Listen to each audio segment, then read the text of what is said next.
You got to get up right now. Turn the system upside down. You're supposed to be fed up by now. Turn the system upside down. Get up. Hello, this is Speak Out Socialists, a podcast produced by Speak Out Now. We are a revolutionary socialist group. Our website is speakoutsocialists.org. You can find us on Facebook at Speak Out Now or on Instagram and Twitter at Rev Socialists. These are the reports from the week of June 17th. This whole racist system is guilty. Ever since racist Minneapolis cops murdered George Floyd, protests have erupted in thousands of cities and towns across the country and around the world. The outrage that is poured into the streets every single day has become aimed at more than just the racism and brutality of individual cops. Some people are beginning to question the entire system that created and maintains the racism of this society. In response to relentless protests, governors, mayors, and more have frantically tried to channel people's anger out of the streets by making new gestures against racism and new promises of police reform. From NASCAR to the NFL, suddenly racism is being condemned. Several cities voted to ban some violent police practices. In the South, as racist statues are being torn down, some politicians are claiming their support after the fact. Mayors and governors have begun to make promises to reduce funding to police departments. The Minneapolis City Council voted to replace the police department with a new institution. And several Democratic senators kneeled for 8 minutes, posing as if they supported the protests. For decades, politicians have dragged their heels and offered all sorts of excuses for why even small reforms like these were impossible. But with hundreds of thousands of people in the streets, suddenly many things have become possible. The politicians haven't changed. The police haven't changed. And the system they both protect hasn't changed one bit. Amid recent protests, we've still seen police murder Sean Monterosa in Vallejo, California, as he kneeled with his hands up and was shot 5 times. And we've seen Atlanta police murder Rayshard Brooks, shooting him in the back as he ran away. And the police continue to brutalize countless others. Let's not kid ourselves about the role of the police in this society. No amount of small funding cuts or rebranding will change the role of the police as the front lines of violence to defend this system. What's changed is that hundreds of thousands of people have demonstrated their refusal to accept the racism of this society any longer. Those who run the society are starting to get worried about the anger and determination that is inspiring people all over this country. This is what the politicians are afraid of. This is what they are trying to stop. They are hoping we will accept these minor changes, that we'll start to get tired, stop protesting, and go back to normal. But along with the racism of this society, this pandemic has shown us that we can't go back to normal. Millions have lost their jobs. Over 115,000 people have lost their lives. Tens of thousands of families have lost their small businesses forever. This pandemic has given us a clear look at the future that this system holds up, and it's a total nightmare. What hasn't changed is that politicians believe they can win people over by handing out these crumbs or reform. They think we can be distracted and redirect all of our efforts into electing Joe Biden and the Democrats in November. But we've been here before. We remember Michael Brown, Eric Garner, Freddie Gray, and too many others who were killed by cops during the Obama administration, with Biden as vice president. It doesn't matter whether the Democrats or Republicans occupy the White House. It doesn't matter who is promising police reforms. Both parties, just like the police, serve to protect and maintain this violent system. We can't once again settle for their empty promises and leave our future in the hands of those who defend this system. This can be a start of a movement to get rid of this racist system once and for all. The price is wrong. Vaccine for profit. In the past several weeks, vaccine development in the U.S. has gotten a lot of attention. One pharmaceutical company that's leading the development of a vaccine of COVID-19, Moderna, announced positive results from their Phase 2 clinical trials. This news has encouraged those that have been worried about the vaccine development process. However, this announcement also brings up an important question about ownership. Who will own the patent rights to this life-saving vaccine? How much will it cost? Will insurance cover it? Can people still get it without having insurance? Will people need more than one vaccination? All of these questions and more have yet to be addressed. Pharmaceutical companies make a lot of money by patenting and owning the intellectual property rights to drugs and therapies, which gives them a monopoly on the drug product. If a company owns the right to a COVID-19 vaccine, they will be in control of the entire production process, including how much gets made, who will have access to it, and the price. The pharmaceutical industry as a whole is a lobbying powerhouse in the U.S., spending $295 million in the year of 2019 alone. They defend the rights of pharma companies to exclusively profit from life-saving drugs and their ability to set prices. They argue that it's pharmaceutical companies that fund the expensive research and development process that leads to medical advancements. It's true, research and development are costly and time-intensive processes, but pharmaceutical companies rely heavily on federal funding to subsidize the process. From the years 2010 to 2016, all 210 new drugs that were approved by the FDA received funding from the National Institute of Health.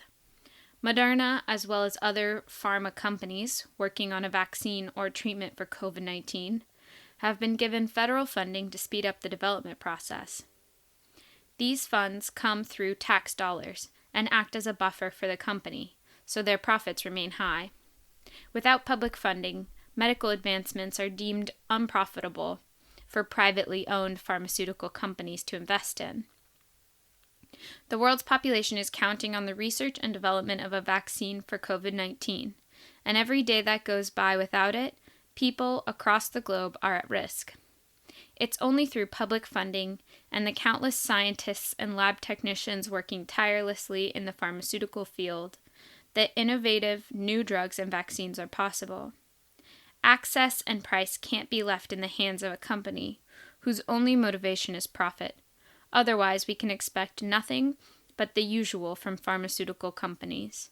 Vaccinations and life-saving drugs and therapies will continue to be sold at the highest price, regardless of human need. The first Pride was a riot, Stonewall Uprising, June 28, 1969. We remember.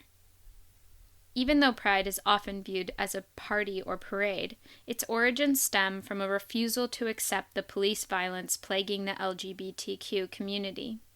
The event, often considered the spark of the gay rights movement, was the Stonewall Uprising in 1969. Patrons of a New York City bar, the Stonewall Inn, were routinely harassed by the police, subjected to degrading strip searches, and consistently at the mercy of police raids. Homosexuality was illegal, and bars and clubs were often the only places LGBTQ individuals could express themselves. However, during a police raid on June 28, 1969, people at the Stonewall didn't just sit back and wait to get arrested, they fought back. Nor did neighbors just walk past. They stood by, becoming increasingly agitated at the escalating police brutality. Within minutes, hundreds of people were resisting the police violence. This had become a riot.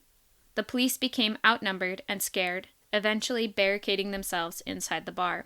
And for 5 more days, protests erupted in the city, sometimes including thousands of people. On the 1-year anniversary of the riot, several demonstrators marched past the Stonewall, marking the first Pride Parade. Though this event was not the first instance of LGBTQ people fighting back against the police violence or discrimination, it has come to symbolize the beginning of a movement. But like many important historical events, the concept of pride has been rewritten and reconstituted for the sake of profit. For example, even though the LGBTQ community has rates of alcohol dependency up to 5 times higher than the general population, pride parades exhibit float after float of alcohol sponsors.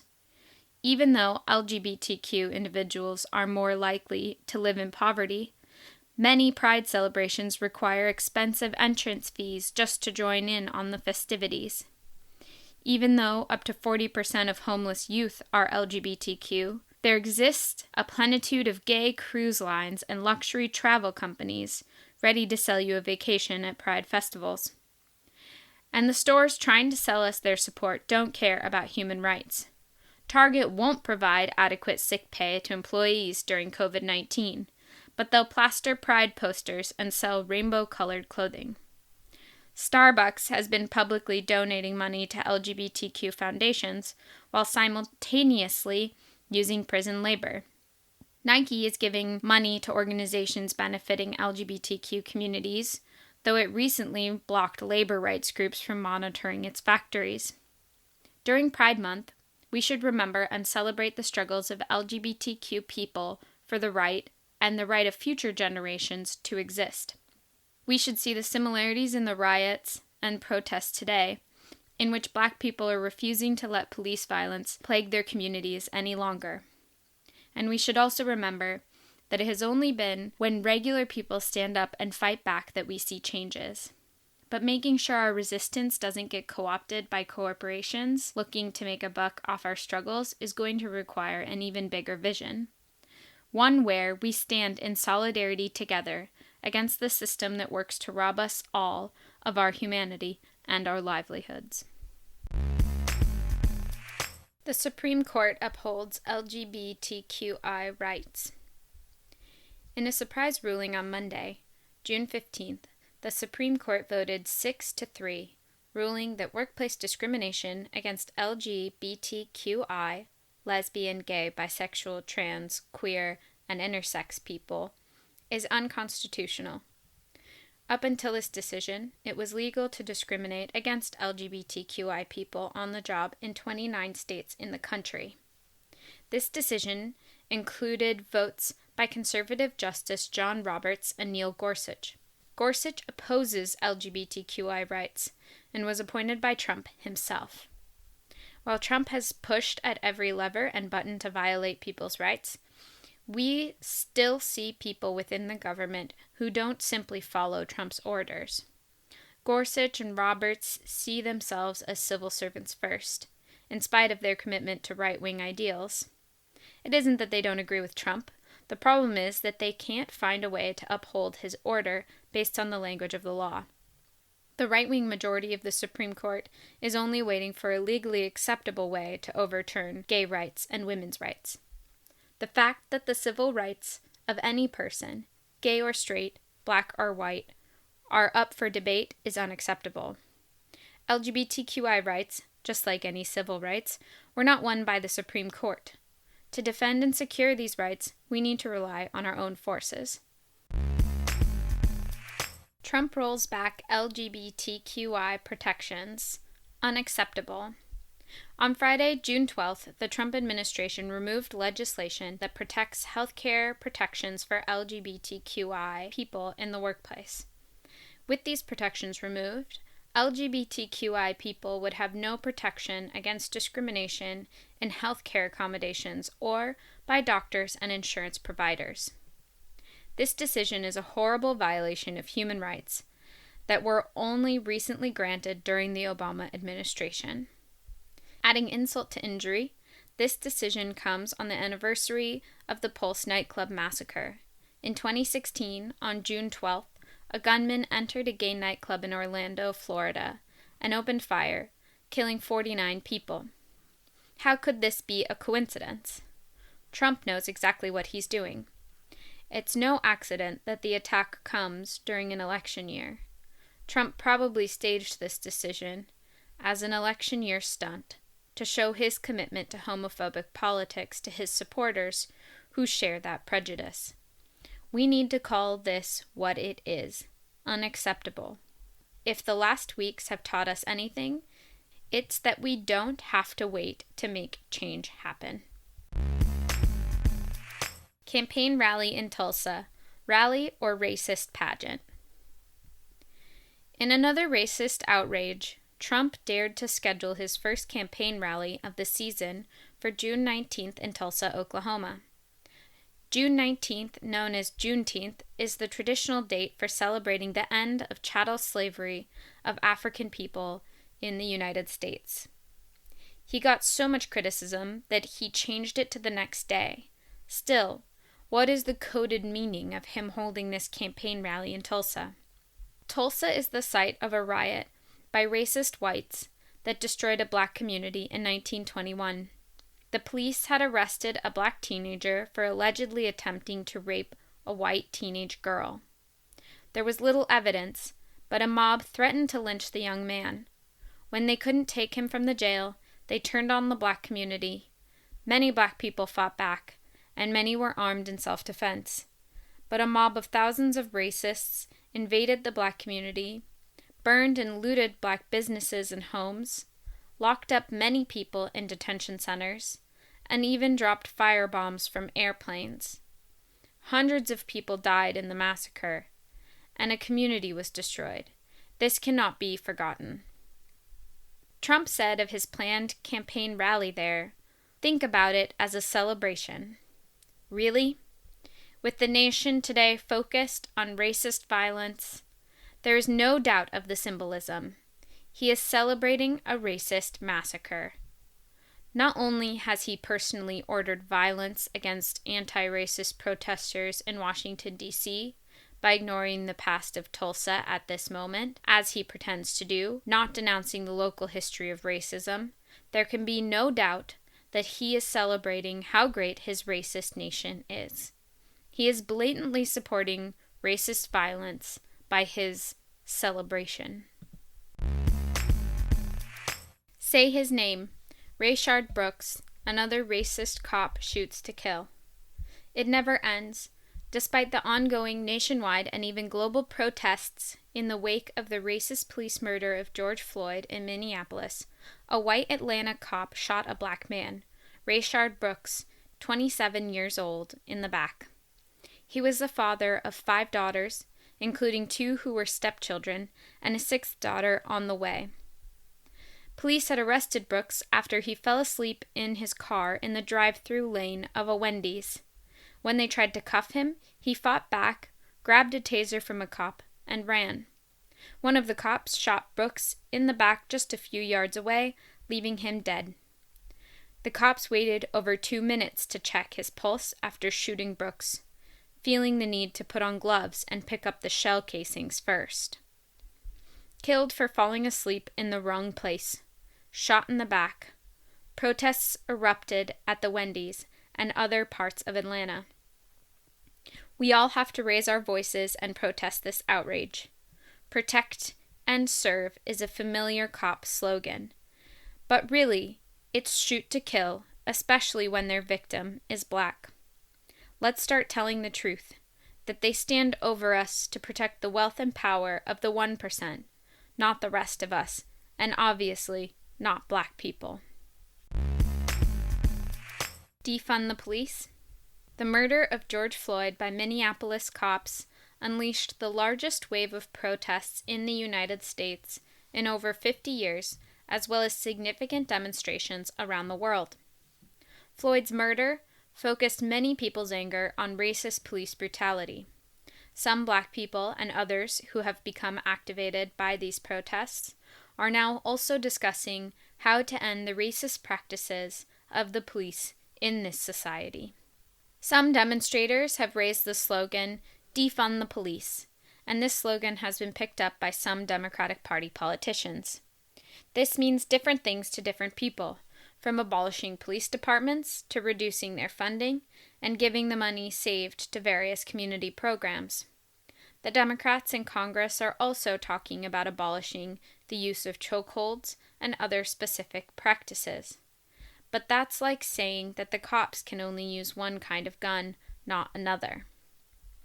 Of course we should fight to oppose racist police brutality as much as we can, but we need to recognize that the main purpose of the police is to maintain the law and order of the 1%.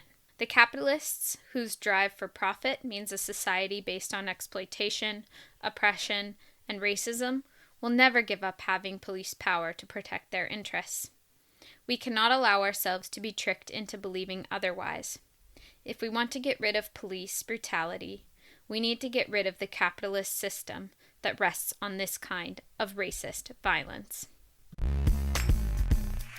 Navajo Nation tragedy. Not all communities suffer COVID-19 equally.